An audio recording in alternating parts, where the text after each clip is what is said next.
arzon bo'ladiganda arzoncha mashinalar qo'yiladi degani emas. Qimmat mashinalar ham arzon narxda bo'ladigan bo'lsa qo'yamiz, xudo xolasa. Li 9 Max mashinamiz kelib qoldi. Boy akalarimizga srochnik shu videoni jo'natib qo'yamiz. Keling endi boy aka siz bilan birgalikda ko'rib chiqamiz.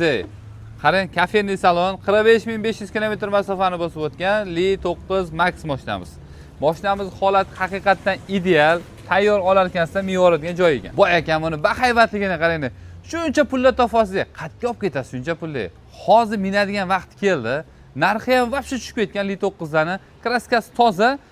Bamperida kraskasi bor ekan, bamperning detalga kirmaydi. Bemalol kelasiz, proverka qilib tekshirib olasiz. Sizga обязательно yoqadi shu mashina. Benzinda ham, elektrda ham maza qilib yurib yuboradigan joyi lekin. Michelin ballonlarda turibdi. Kraskasi toza, tonirovka rashinasi bor. Ruskiy programmalarni ham urib qo'yishgan ekan. Xullas, siz uchun shu mashinamizni videoga like bosasizmi, bosmaysizmi? Hali ham bosganingiz yo'q-da. Men ham narxini sal cho'zaman bo'lmasam, videoga bitta like bosaring, joningiz sog' bo'lsin. Xo'p, 47 ming dollarga qo'yib beramiz. 2023 45500 yurgan kraskasi toza 47 ming dollarga. Yaxshi eshityapsizlar, 47 ming dollarga bosib oladigan joy.